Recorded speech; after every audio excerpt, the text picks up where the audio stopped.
This episode is brought to you by LifeLock. When you visit the doctor, you probably hand over your insurance, your ID, and contact details. It's just one of the many places that has your personal info. And if any of them accidentally expose it, you could be at risk for identity theft. LifeLock monitors millions of data points a second. If you become a victim, they'll fix it, guaranteed, or your money back. Save up to 40% your first year at LifeLock.com/podcast. Terms apply.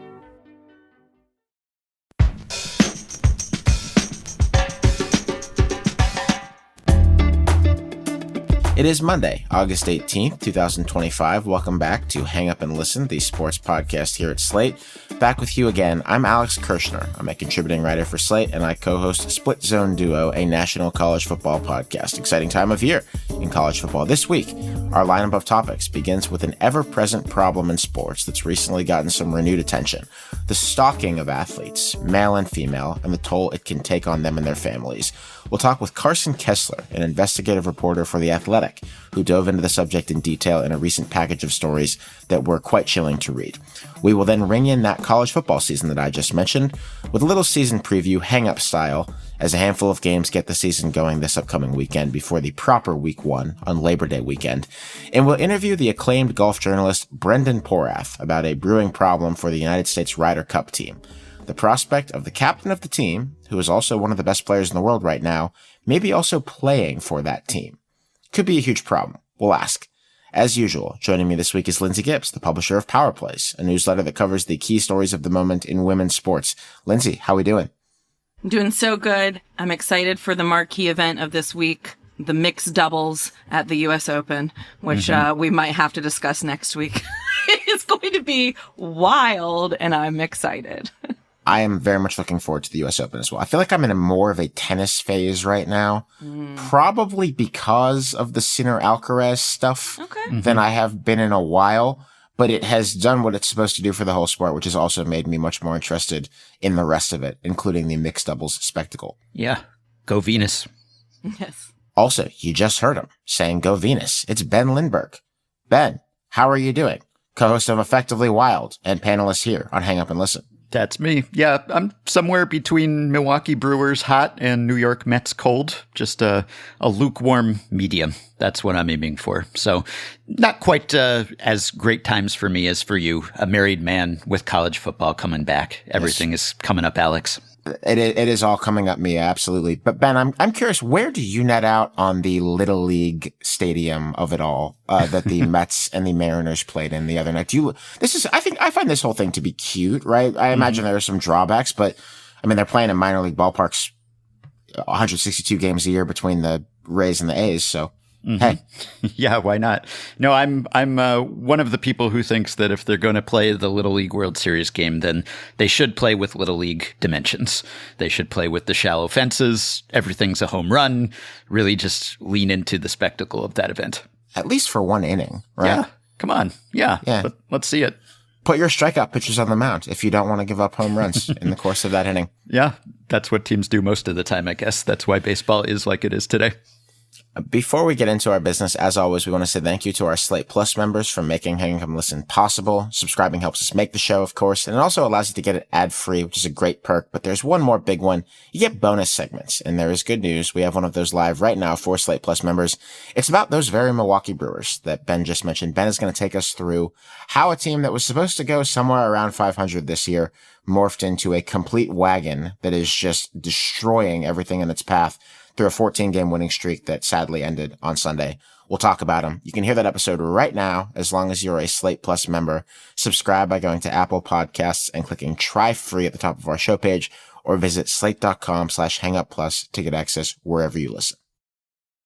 Last week, The Athletic published a handful of stories about stalking in sports. All of us probably remember one or two or three terrifying incidents over the years in sports. In 1994, a fan who was obsessed with tennis star Steffi Graf ran onto the court and stabbed her opponent, Monica Seles. A man was just recently sentenced to prison for repeated bouts of terrifying behavior toward Caitlin Clark. And while this sort of behavior tends to be directed at female athletes, that's not exclusively the case. The Athletic also published a story about Aaron Donald, the best defensive tackle in NFL history, and a man I have seen dodge literal knives in a training exercise, left quaking in fear as a stalker menaced him and his family.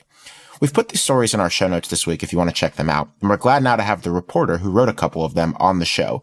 She is Carson Kessler, a senior investigative writer for The Athletic. Carson, thanks for coming on the show. And I wanted to ask, what was the most striking thing for you that you took away from your reporting on this topic over what I have to imagine was a pretty long time putting all of this together? Mm-hmm. Yeah. Thanks for having me. I think the most striking thing was definitely the case that I led the story with, which was the case of Kiki Rice, a UCLA basketball player who was dealing with a stalker for several years. Just the lengths that he went to catch a glimpse of her were very striking to me, especially how long the case went on for and how the restraining orders and arrests did little to stifle his behavior. Looking at these court documents and police reports, one of the most striking things for me is that he traveled from his home in Washington, D.C. to LA, then rented a U-Haul to then live in next to UCLA so he could be closer to Kiki. And me personally, I can't imagine being, this burgeoning college superstar and also having to deal with such threatening and disturbing things happening right outside my practice facility. Alex mentioned one of the notorious cases of stalking in tennis dating back to the 90s. And even though there aren't any new baseball-related examples in your series, I was thinking back to the 1996 Robert De Niro, Wesley Snipes non-classic baseball stalker movie, The Fan, which isn't great, but is still disturbing. So this is not an entirely new phenomenon, and I totally buy that it is a worsening one. But what indications or evidence do we have that this problem is intensifying? Yeah, so like you mentioned, the stalking of athletes, particularly women, is not entirely new. I think anytime there's any attention put on a celebrity or an athlete, there runs the risk for stalking.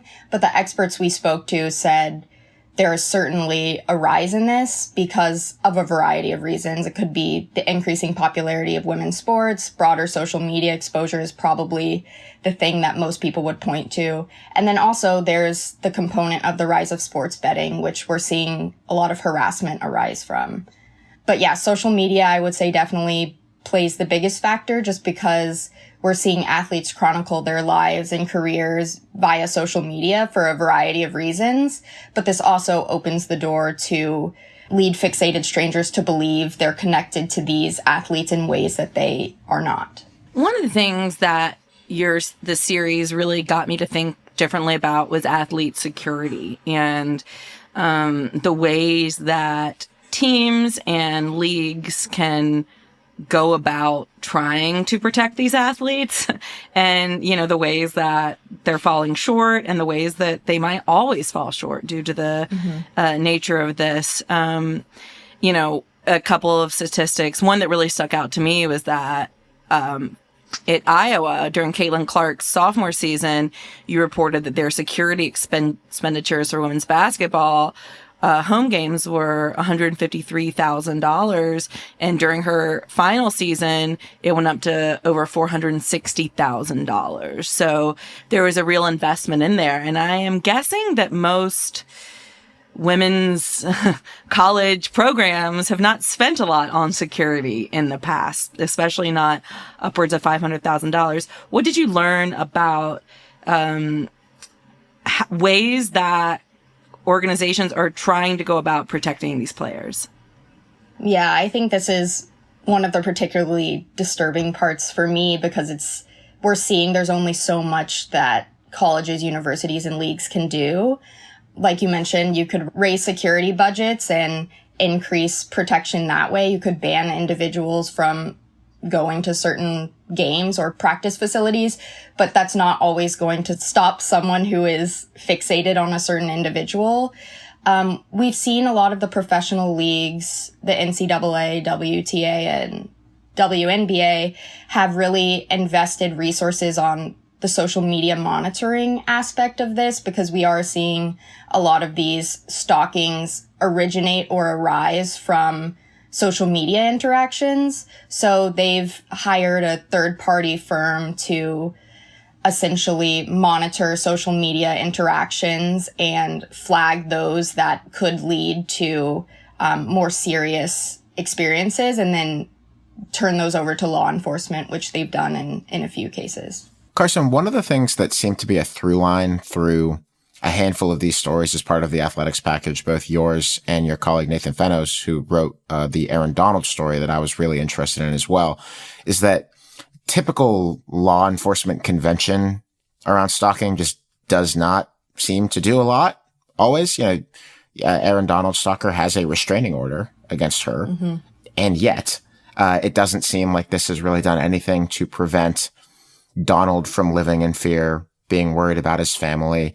And I have sensed that this is a problem, not just sports-wide, but sort of society-wide as far as law enforcement's tools in the tool bag to deal with this kind of thing. What did you learn about the way that sports leagues or sports governing bodies or even individual athletes are trying to navigate what just seems like a general shortfall in law enforcement's ability to help in these cases?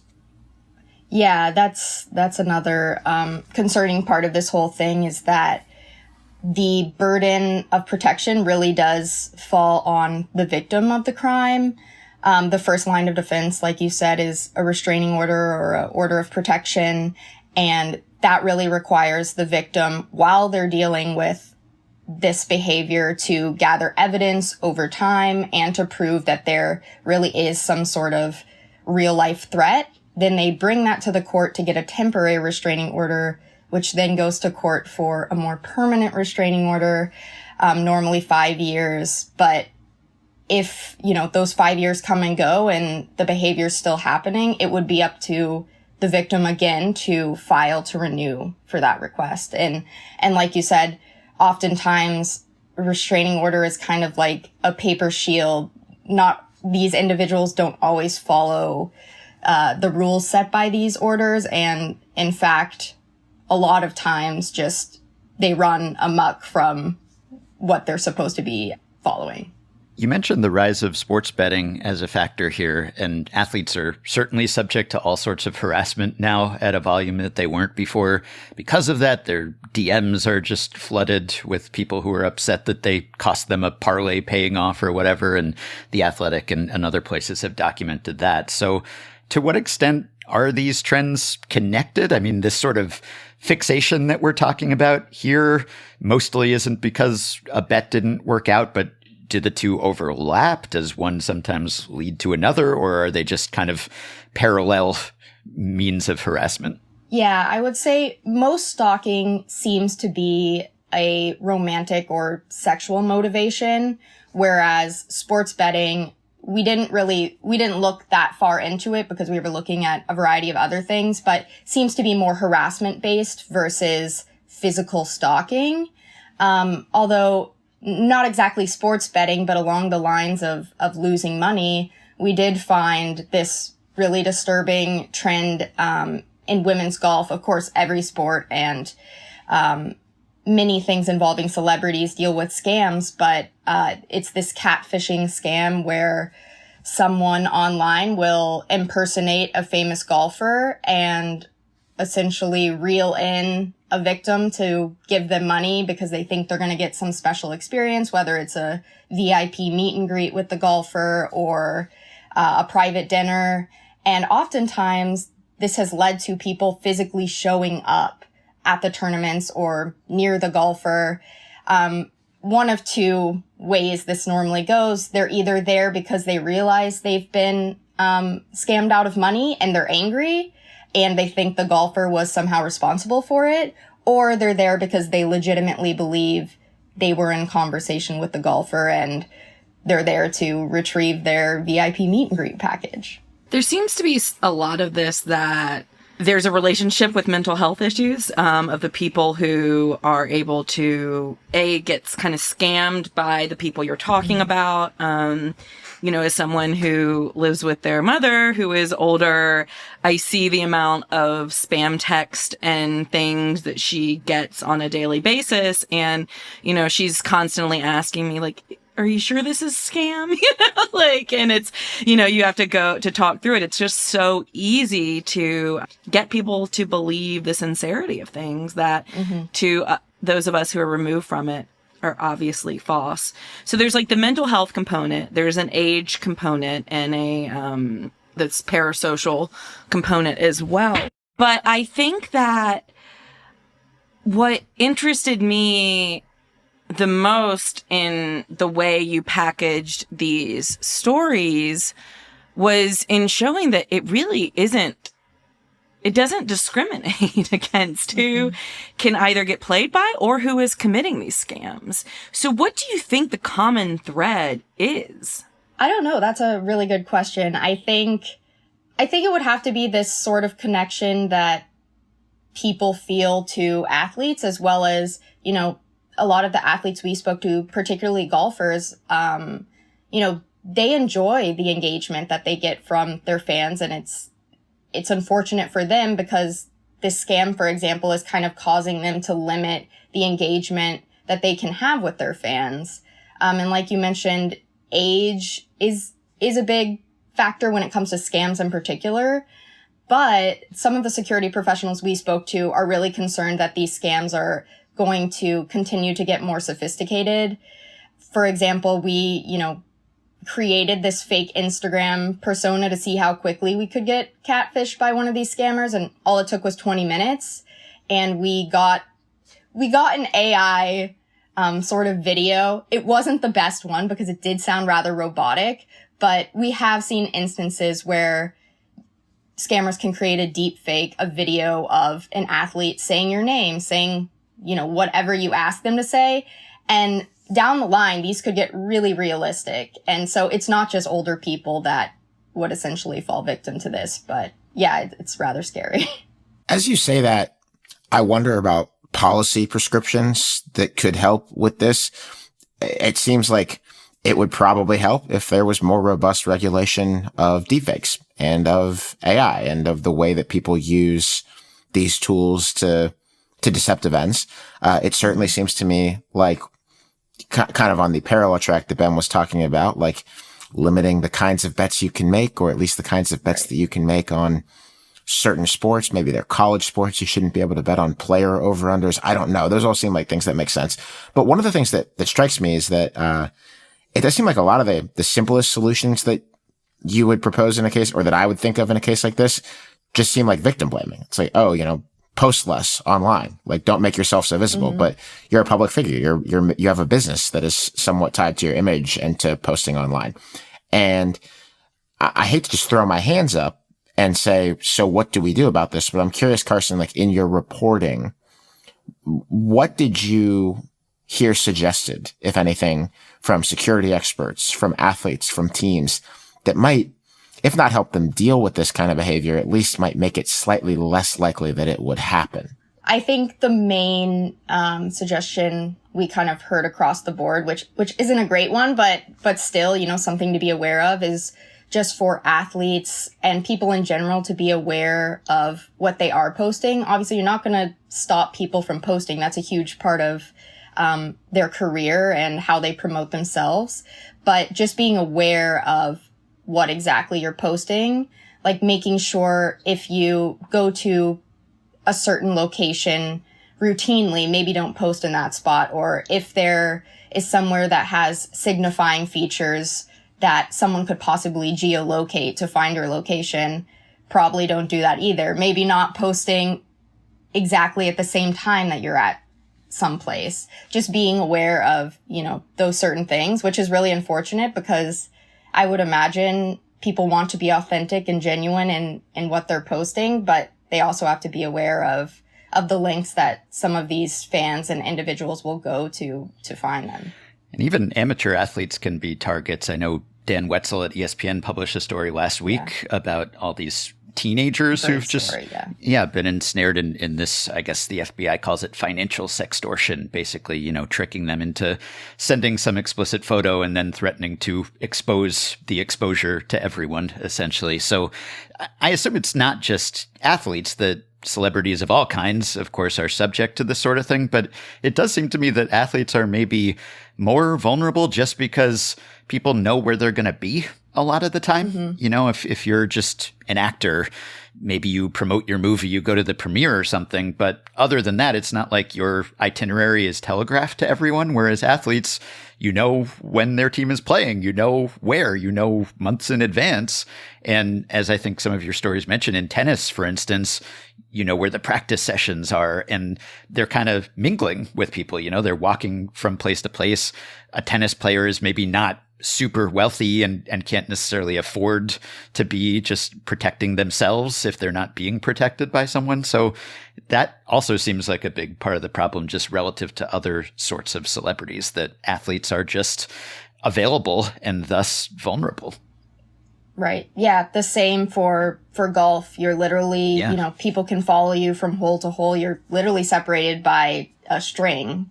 So there's not much distance there. And that's unfortunate, because I would imagine, it's fun and engaging to be so close to an athlete that you admire, but it's also something, that we're having to be aware of when it comes to security. And one last thing that you said amateur athletes, and that made me think of something, an expert, one of the first individuals to start studying stalking, told me was the people that are actually stalked the most when it comes to celebrities or persons of interest are actually weather people, because they create this, we see them every day on our screens. They're not real, 5-star celebrities, but people think they're in some, close relationship with them, and it's a local proximity. So I found that really interesting, and it kind of feeds into what we're seeing with amateur athletes. Yeah. And it's got to be tough to perform. I mean, obviously the main concern is just your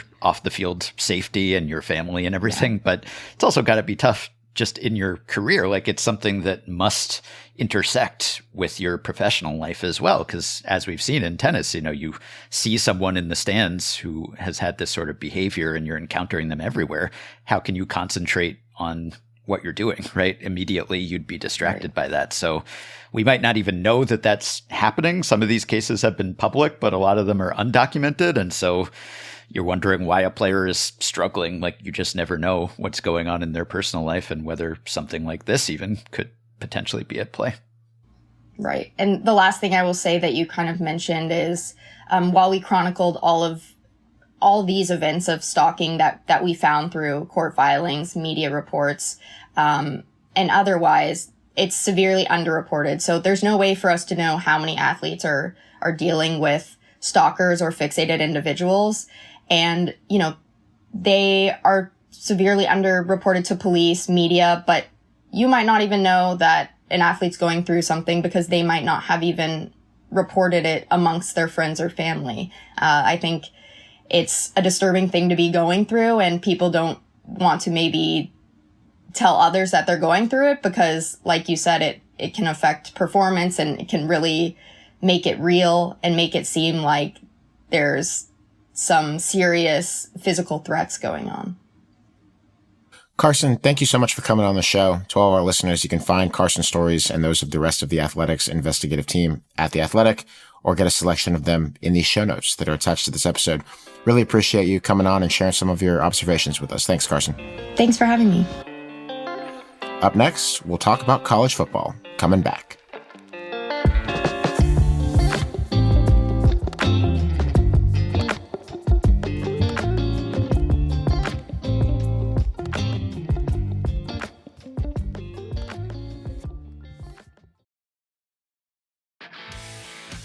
If you're a lineman in charge of keeping the lights on, Grainger understands that you go to great lengths, and sometimes heights, to ensure the power is always flowing. Which is why you can count on Grainger for professional-grade products and next-day delivery, so you have everything you need to get the job done. Call 1-800-GRAINGER, click Grainger.com, or just stop by. Grainger, for the ones who get it done. Scaling your business requires the right expertise at the right time. With Upwork, you can find specialized freelancers in marketing, development, and design who are ready to help you take your business to the next level. Companies at every stage turn to Upwork to get things done and find more flexibility in the way they staff key projects and initiatives. Upwork's global marketplace is filled with top talent in IT, web dev, AI, design, admin support, marketing, and more. Posting a job on Upwork is easy. With no cost to join, you can register, browse freelancer profiles, get help drafting a job post, or even book a consultation. From there, you can connect with freelancers and easily hire them. Upwork makes the entire process simpler and more affordable with industry-low fees. Post a job today and hire tomorrow with Upwork. Visit Upwork.com right now and post your job for free. That is Upwork.com to post your job for free and connect with top talent ready to help your business grow. That is UPWORK.com, Upwork.com. The college football season begins this Saturday, August 23rd. It doesn't really, actually, but college football is unlike other sports. Not entirely unlike other sports. Baseball does something kind of similar now with international games, but it's unlike most other sports in that a week before what regular people would consider the start of the college football season, week 1, the same weekend as Labor Day, there is now a set of preview games every year, usually a handful at the FBS level, the top level, pitting teams against teams that have really just one or two things in common, which is that they all are either the University of Hawaii or they play someone who plays Hawaii over the course of the season. And so for travel reasons, or sometimes with a waiver from the NCAA, you're allowed to start the season at the ungodly date of August 23rd or so. Does this offend anyone's sensibilities that the college football season hasn't officially sanctioned week 0? A little bit, I guess. Yeah, we're used to this in a lot of things. You know, you have the kind of play-in tournament, and you have just the first 4 in March Madness, and even like video games these days, you can pay extra to play a game before it's officially out. So yeah, this is just a way, I guess, to extend our interest even further without officially extending the season, sort of. So, but you know, we're all happy to have a sport back if we watch it and like it. And so we're saps and we're happy to go along with it. You just can't call something week 0. Like 0 is nothing. 0 does not exist. So the branding, it needs some work. It is now an official thing. Week 0 is represented in the EA Sports college football video game. If you go to college football scheduling websites, you can scroll to week 0 and you will see what we're talking about here. So it is unique. It is different, and it does not make a ton of grammatical conventional sense, but that's fine. We are going to play a game that we like to play around here, both on my podcast, Splits and Duo, and when we do season previews of any kind at Hang Up and Listen Here, which is Rosebud Thorn. The rose is the thing that you really like coming into the season, that you're really excited about. The bud is the thing that you are curious to see how it unfolds, maybe tinged with a little bit of optimism, maybe not. And the thorn, of course, is the thing that you find thorny, that you do not particularly like or think that you might not like as the season gets underway. We will begin with our roses. Ben, what's exciting to you on the eve of this college football season? Well, I would say the week 1 slate, and I do mean week 1 and not week 0, but the college football season is really coming out of the gate strong this year. And I don't know, maybe you're just happy to have it back, and so you don't need the most compelling matchups. Maybe it's almost like you should keep your powder dry until later in the year when interest is starting to flag. But they're really beginning with a bang here, because defending champion Ohio State, which is ranked number 3 in the AP poll, is playing number 1 ranked Texas in week 1. And that's the first time that a reigning champion has faced a top 5 opponent in its season opener since 1988. Ohio State actually ranks 2nd in the coaches poll. Also, as of now, Ohio State is the betting favorite, which would make the Longhorns the first top-ranked team to be an underdog in week 1. So all sorts of history happening here. And a little more, there's also Notre Dame versus Miami and Clemson versus LSU, and they're all top 10 teams too in the AP poll. So according to CBS, this will be only the 2nd weekend in college football history with 3 regular season non-conference games between top 10 teams in the AP poll. Of course, we all remember where we were for the first time that happened in November 1945. The last regular season weekend with multiple top 10 non-conference matchups was October 1990, so even 2 of these has been a while. And the last weekend with 3 AP top 10 matchups of any kind was November 2017, which you might actually remember where you were. So August 30th, noon Eastern, Texas at Ohio State. Then 7:30 Eastern, LSU at Clemson, and then August 31st, 7:30 Eastern, Notre Dame at Miami. Not a bad beginning. I think you are onto something psychologically about why week one is often not this juicy. Mm-hmm. I think the other piece of it is teams often not wanting to challenge themselves too much right out of the gate, in addition to just like the television partners not necessarily feeling a ton of need because people are going to watch anyway. But I'm with you. I do like it when it breaks the other direction. Lindsay? Look, I'm just going all in on UNC football. I'm just embracing the chaos, embracing the mess, embracing the Bill Belichick of it all. Do I think it's going to be all good? No. But I'm going to have fun on this ride. And that is what's good for me going into this college football season. Bill Belichick is the coach of the North Carolina Tar Heels. That is still a sentence that sounds fake. It sounds like a bad AI generated headline. But it's real. He has already said he's not going to do the regular coaches corner on the radio show. He's passed that on to his GM, Mike Lombardi. Came out that his son is making $1.3 million a year as an assistant coach. We have no idea about the players because they're pretty much all new, nor do we have any really good sense of the schedule because a lot of the teams they play are just as big of question marks. But they open up against TCU, and I'm sure that there's going to be a lot of talk on it, and I'm going to enjoy the attention and follow it and just try and have a lot more fun than I usually do during college football season. Because if they're good, I will enjoy that. And if they're bad, I will kind of enjoy that too. Yeah. If you had to make a prediction about which way it'll go, like, will we be talking about this a lot less once the season starts because there will be actual football and so there will be less oxygen for the off the field drama? Or do you think that it will actually just spiral and completely crash and burn? My guess is that it will be somewhere on the fence. If there's anything that we know about North Carolina Tar Heel football in general, it's that you should probably expect that North Carolina is going to go somewhere between roughly 6-6 and roughly 9-3. There have been a few years where they've been a little bit outside that range, but for the most part, North Carolina is fine. My guess as I look at this roster, though it is very new, as Lindsay says, is that they're going to be fine. I don't expect them to contend for the ACC. I don't expect them to be terrible.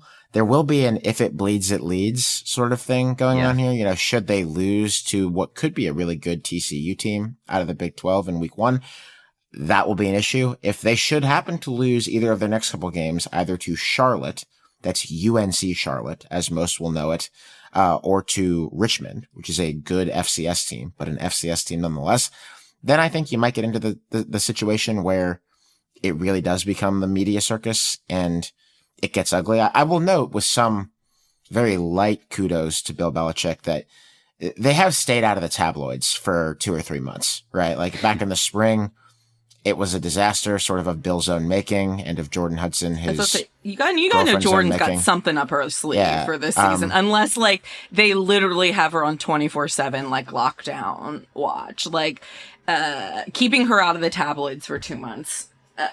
Yes, I they've had a calm summer. They did that. Yeah, they've had a calm summer. Yeah, and I think now we just have to make sure that there's no stories about her trying to influence play calling or anything like that over the course of the season, which probably wouldn't even be true, but I would not put it past the rumor mill to come up with all kinds of things surrounding Belichick and his relationship.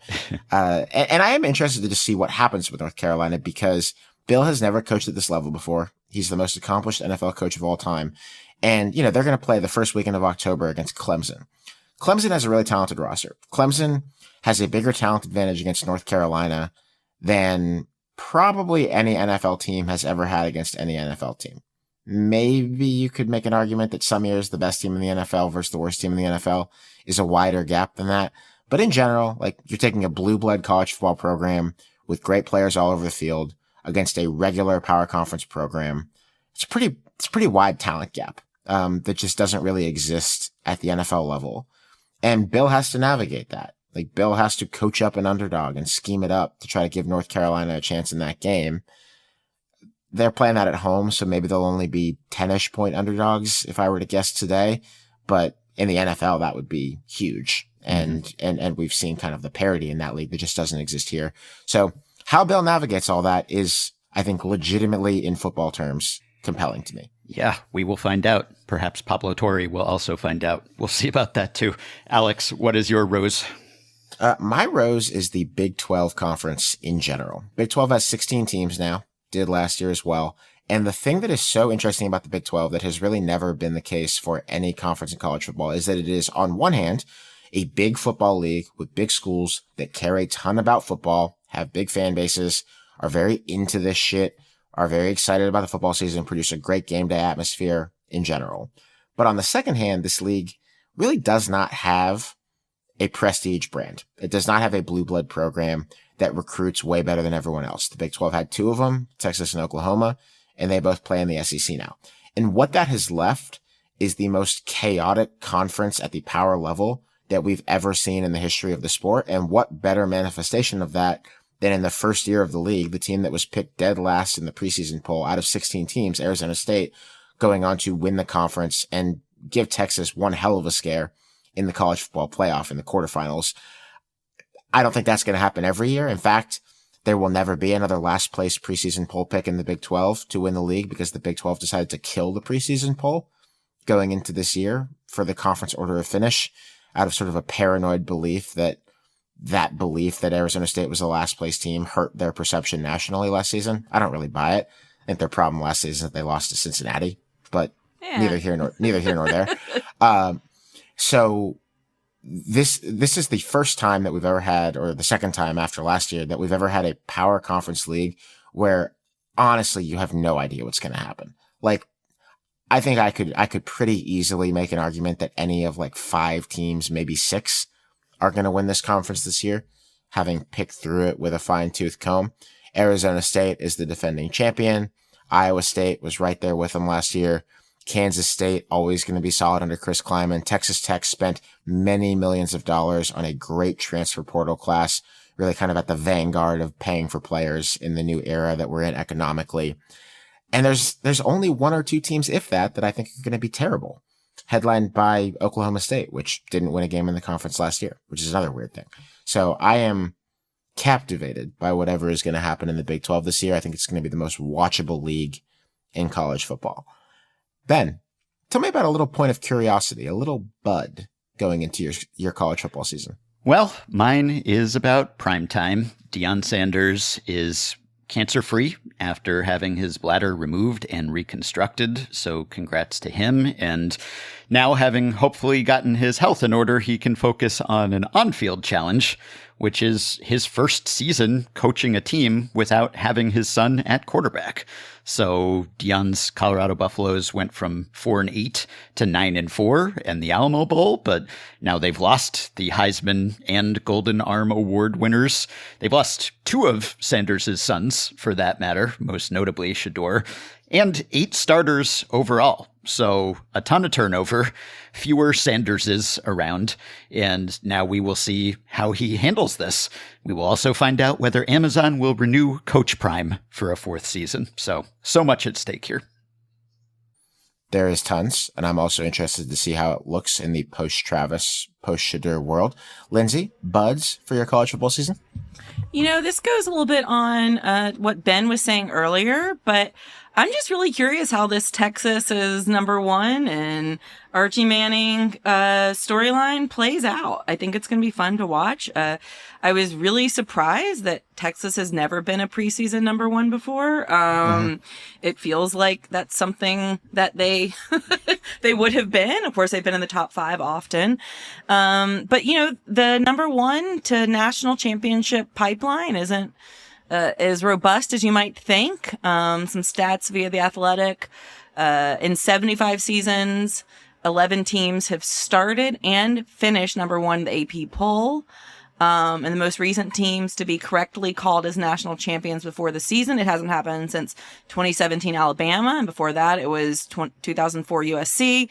And then it was Florida State in 99 and 93. So, yeah, it's going to be interesting. I think there's certainly a big pressure that comes with number one, even though this was such a close vote. Texas had 25 first place votes and Penn State had 23. This makes it the tightest margin since 1998.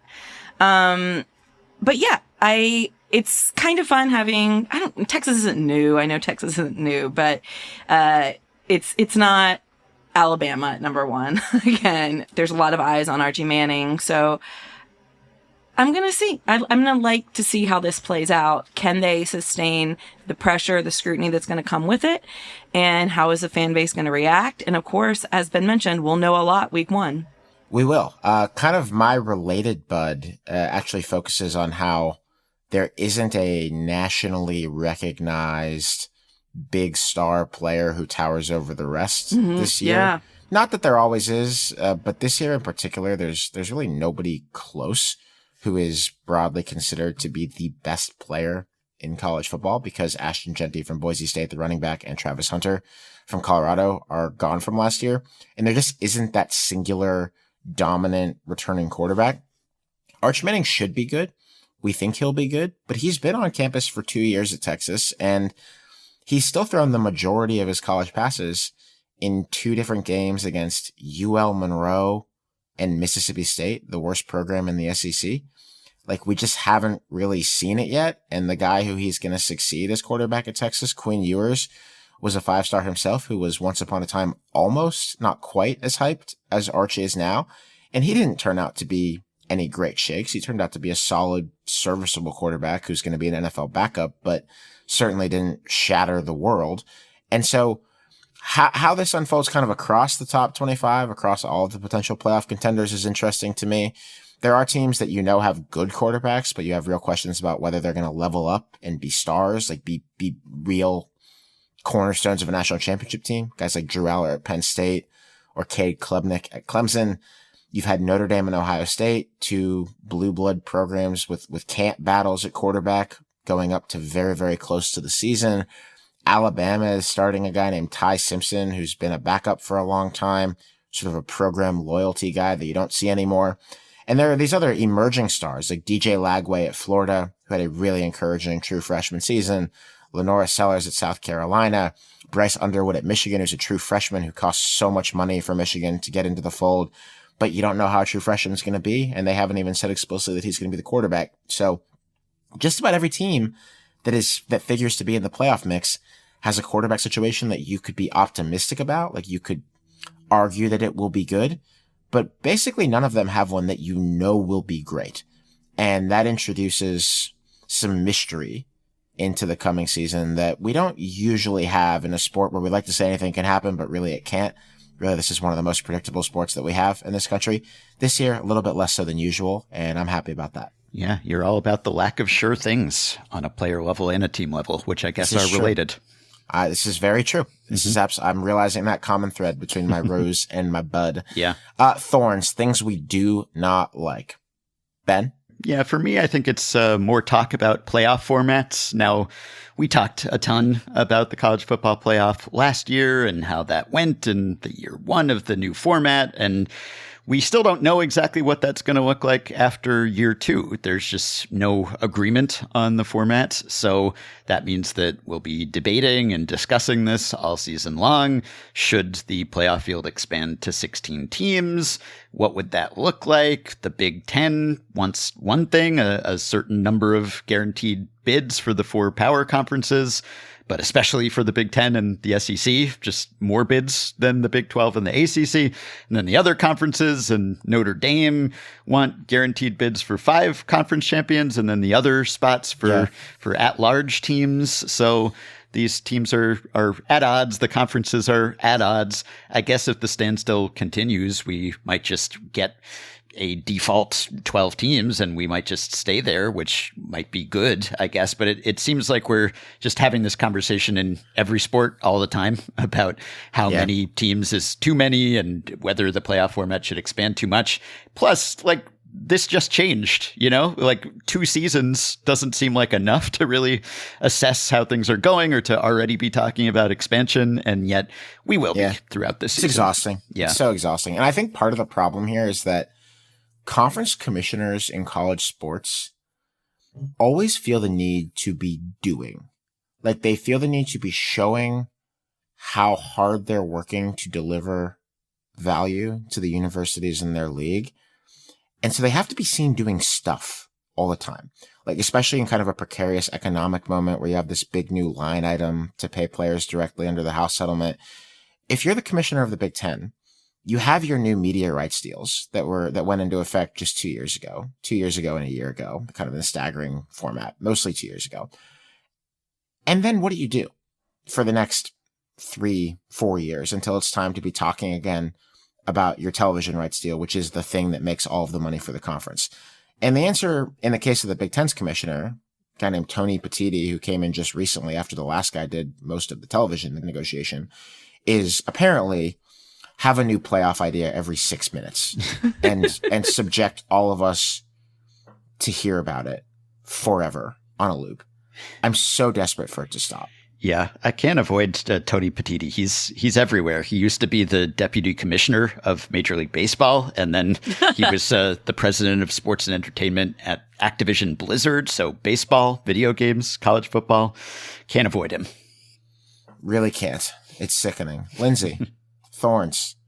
It's everything about this Michigan sign stealing scandal just lingering. The NCAA officially released their report and penalties last week. Essentially, Michigan avoided a postseason ban and no wins are being vacated. The national championship still stands. They were hit with a series of fines that seems like could exceed $30 million. A lot of it is contingent on revenue over the next couple years. There's an extra game suspension for head coach Sharon Moore, but overall, it just seems the report was pretty bad. I mean, we don't know everything because a lot of the data and cell phones and things involved are thrown in lakes or deleted and never to be seen. We're never going to really know how much this impacted things. I don't know if they deserved more, but this doesn't feel, it just feels like they really cheated, and still everything they worked for, they get, and then they get, you know, it just doesn't feel good, and I don't like it, and that's why it's a thorn, to be simple, because I know this has lasted a long time. I mean, this guy called his whole thing the KGB. It's like, it's bizarre. So, I don't know, Alex, you know more about it than I do, but I just hated this because it feels like they did something really, really wrong. And I get not wanting to punish the players, but what are we doing? So, it's obviously mega cheating, and it was a huge cover-up. In ways that are like kind of comical, and that I think should forever end Michigan fans acting morally superior as some kind of program that does it the right way. And I think the lack of any kind of like apology is reasonable, even if you're kind of like an anti-NCAA, anti-establishment type thinker about college sports, to be kind of annoyed with like the childishness of it all on Michigan's part, and to be kind of annoyed with the way the NCAA punished it for the most part. I'll give a caveat in a second. Like giving Jim Harbaugh a show cause, which is sort of like a ban from coaching in college football for many years, is hilarious. Yeah. Like it's just like Jim Harbaugh's never coming back to college football. There's no reason he would ever come back to college football.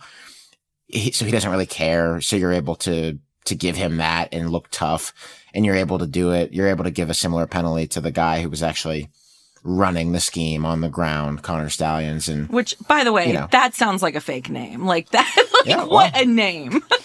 So it's reasonable. And the NCAA basically said, the NCAA Committee on Infractions, not just basically, explicitly said that under the typical order of the day in college sports, it's actually required that Michigan would face a postseason ban for what it did here. But they said, we're not doing that anyway because it punishes the wrong people, which isn't entirely wrong. I actually have to cop to it that I've made that argument before. When we've dealt with cases, not this one specifically, but when we've dealt with NCAA justice. The one thing that I think I probably have not given enough credence to just when this report came out is that the fine that Michigan is going to have to pay, which I think is why they're appealing, that they're not yet going scorched earth lawsuit about it, but they're appealing within the NCAA, is going to be pretty substantial. Yeah. It's tracking, according to some of the calculations that I've seen from college football media, to be somewhere in the 20, 30, even $35 million amount in fines that the NCAA is trying to collect from Michigan. Maybe Michigan will succeed in getting that lowered, but that is like an entire small conference athletic department's budget. Just boom, boom. And that doesn't mean that Michigan is going to be poor.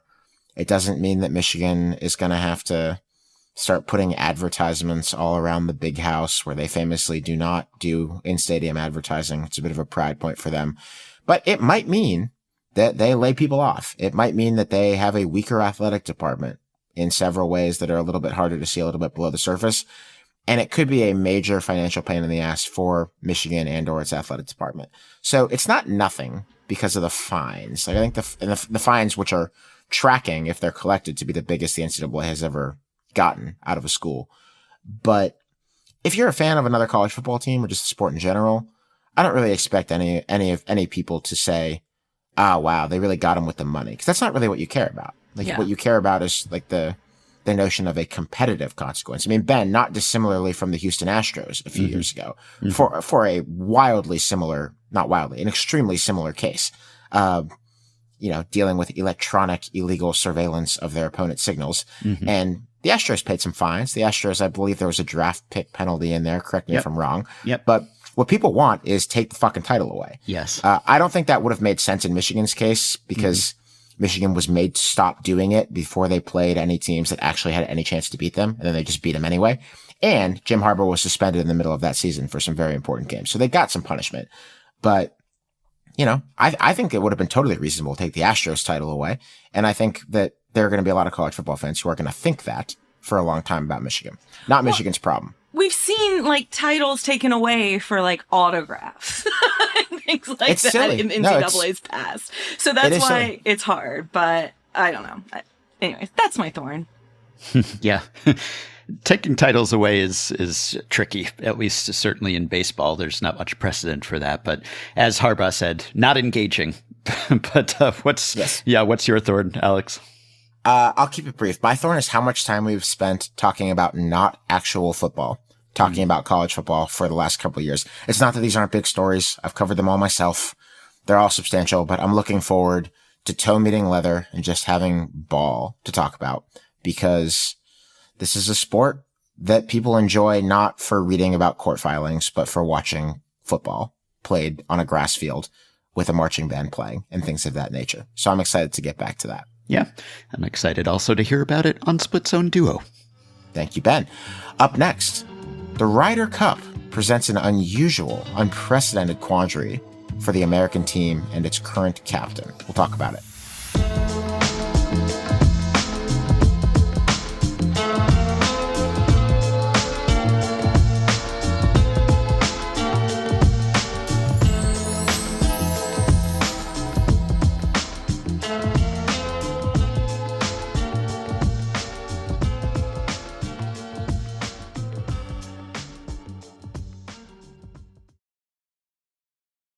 The Ryder Cup looms, beginning September 26th at Bethpage near New York City.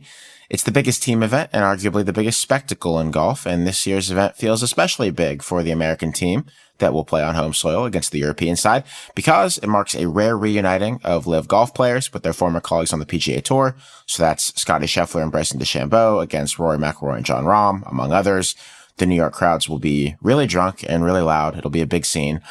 But there's a fascinating and unexpected somewhat drama playing out right now around the U.S. team. In July of 2024, the PGA of America, which runs the American team, announced that the U.S. captain would be Keegan Bradley, the now 39-year-old who has been in the game a long time and has been a really good player, but not usually among the handful of best players in the game. He's more commonly been ranked somewhere between 20th and 100th in the world. And 2 years ago, he was the most gutting omission from the U.S. team, which then got its collective ass kicked by the Europeans. Bradley clearly feels a lot of patriotism around this event. He's excited to be the captain, but then something else happened. As the golf started to actually be played this year, Bradley has had a career season. Such a good season that he is clearly one of the 12 best U.S. players right now, and by any objective measure would have reason to pick himself for this Ryder Cup team, because he didn't quite automatically qualify. But can you really do that? There's no rule against it, but nobody's tried it since the early 60s when the captaincy had many fewer corporate obligations. And there's a lot of fuss in the golf industry right now about whether Bradley will or should become the first to do it in a long time. Now we welcome Brendan Porath, host of the terrific Shotgun Start podcast and a longtime golf journalist and friend of the program, to tell us what's going on here. So Brendan, thanks for coming. And on a scale of 1 to 10, how wild would it be for Keegan Bradley to both play and be the captain? And if it's somewhere between 8 and 10, is something going to give, or is he just going to do it anyway? Wild is an interesting word choice for it. I think it would be unprecedented, unexpected, a little bit, I guess mind-blowing seems sort of an exaggeration, but it would be up there. It would be 8. I guess I would push us towards the 8 range. It feels just like a totally unprecedented and incomprehensible outcome in the modern Ryder Cup era. But here we are, a week to go. Incomprehensible feels completely plausible. I wouldn't put it as likely, but certainly plausible here with a week to go.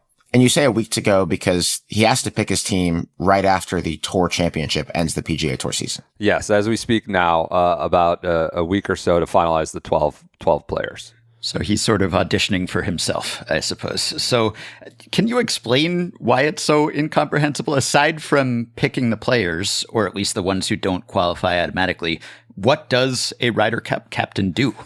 It does sound weird to, and even to the golf, the sort of hardcore golf fan who is in this every week. It still seems like, well, really, come on, you're a captain, you set a lineup and then you get out of there, and what are you really doing? I listened to a friend of ours, the No Laying Up podcast, Jamie Weir, who's a European journalist, who referred to Luke Donald in the European side getting matching fish in a fish tank that were only blue and yellow to, evoke the team colors of Team Europe. And this is sort of, do I think, Keegan Bradley would be unable to do this sort of nitty gritty, or he's the only one who could do these nitty gritty details? No. And also play? No, but this is sort of, and Europe is extreme in the way they do every detail, and there's sort of everybody's playing for Seve Ballesteros, the great Spaniard and this icon who is pretty much as responsible as anyone for the rise and prominence of the modern Ryder Cup. And that modern Ryder Cup now involves, I would say, 2 years of duty if you're the captain, if not 18 months. And it's the corporate functions, it's the constant sun up to sundown, dinner, responsibilities with your team, with the families of the team. It is a constant slog. You're not playing golf. You're not competing in any athletic endeavor, but it is a slog. We've heard players reference this constantly in Europe. The last Ryder Cup, as a player, it is exhausting. To be a captain, you are not playing, but it is exhausting on a separate level to playing, and it's sun up to sundown. And this is just because it's become this corporatized massive event from, they do this year to go Ryder Cup. It's all these activations that I just constantly roll my eyes at, but have become part and parcel of Ryder Cup. And then the week of, it just ramps up constantly. And if we're talking about the actual competition, if you're a captain, it seems unlikely you're removing your ability to play every session. There are 2 sessions a day. I think if you're a captain, you're sort of taking yourself out of playing multiple sessions a day. Maybe that's for the better, but why put that cap on a roster spot, right? If somebody's rolling and they're playing well in the morning, there's a 4-ball match in the morning, and you're the captain, you're just going to have too much on your plate to play from, say, 7 a.m. to 5 p.m., which would be like sort of a double session. And I think, maybe that's the wise choice and strategy, but in the moment, you're capping a roster spot if you're also the captain. And it's hard to sort of enumerate all these responsibilities and make it sound like this is too much to take on. But I can tell you the European side, for sure, the European captain team was, without a doubt, from their people, are doing backflips, that this possibility, they are so happy that the Americans are having to tangle with this possibility, because they understand what a modern captaincy entails, and they think it's just simply not possible. Rory McIlroy came out and said it himself on the record last week. It's simply not possible. Hasn't Keegan's... He initially was like, there's no way I would do both, and it seems like, as he had a career year, his tone has changed a little bit. I mean, he has it seems like opened the door that he is really considering this. Am I misreading things? No, his tone didn't change. He moved the goalposts. Yeah. Unequivocally, totally moved the goalposts. He said he would not play unless he was an automatic qualifier, which would be the top 6 on points. He is not that. Those are locked now. He did not make that. Then after he won the Travelers Championship in June in Connecticut, he suggested he changed sort of the language around that, saying, I will play if I can help the team, which is very different from I will play if I'm an automatic qualifier only. And so that was a further signal, like he is having this very good year for him. It means so much to him, truly. There's been a lot of agitation behind the scenes, more than's been reported on the American side wanting to be paid. Certain American players looking for some further compensation. They've always been paid a certain amount that goes to charity, but looking for more compensation. Keegan's someone who would probably pay to play. He's been waiting 12 years to get back to this since 2014. It means a lot to him. I think if he didn't have captain next to his name, he'd probably be a likely choice of whoever was the captain. But there is that sort of unprecedented nature of being a playing captain affecting his quote-unquote candidacy as a pick. Now, he's the one doing the picking, so that changes everything. But he has definitely moved the goalpost to if I can help the team from if I'm only an automatic qualifier. So, Brendan, because of the kind of push coming to shove nature of all of this, I have seen that there have been many theories that have been bouncing around the golf internet and podcast sphere, of which your podcast, The Shotgun Start, is, in my opinion, the finest ware in the podcast store. The most common one is that Tiger Woods is going to come out like WWE style and be the captain night of the opening ceremony. Sounds a little fanciful to me. There are numerous ideas that have been bandied about. Sort of a senior committee of legends of the game will come in. Of all of these ideas of what might happen if Keegan Bradley were to step aside so that he could play, any of them strike you as a little bit less insane than the others?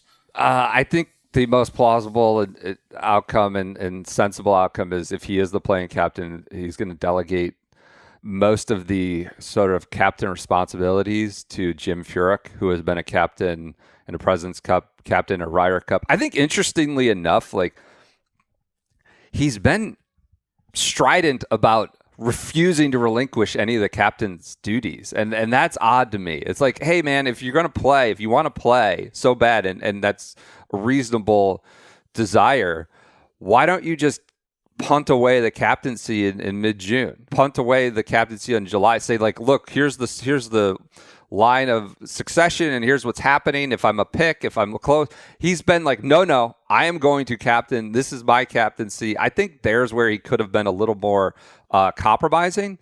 But if he is a player, I think Jim Furyk, if there's some sort of spot decision needed and he's out on the course, or, you have to holistically look at these things when, what's going on with the 10 or 12 or who was out there players. And he won't have any grasp of that if he's playing. He just won't.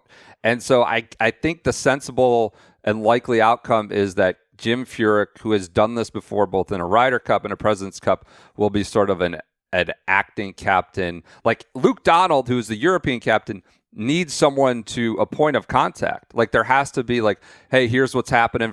They have to collaborate on certain things in the moment.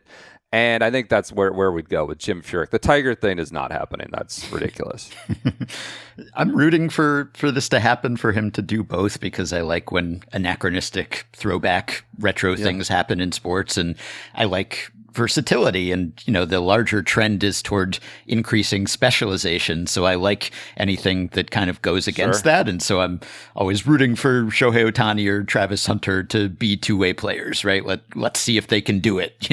Why rule out the possibility? Give them a chance at least. And people ask me about this in baseball, will we ever see a player manager again in Major League Baseball? It's been almost 40 years since Pete Rose last did it, and I always say no, because why would you? Because those are two different jobs and they're important jobs, and you could just have people devoting their entire attention to it. So that probably applies here.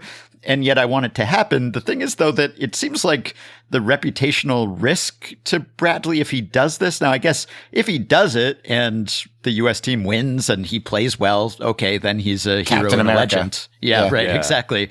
But if not, if he doesn't play that well personally, or the team as a whole doesn't, then he's going to be blamed for doing this thing that no one has done in 60 plus years, right? Whether it's actually because of that or not, it will be seen as, oh, he tried to do too much. He sabotaged the team's chances. This was selfish, that sort of thing, right? So it seems like the downside risk to him is fairly high, and no one's going to critique him for leaving himself off the team. Because like, even if he's qualified statistically, the difference between him and the next best option probably isn't huge.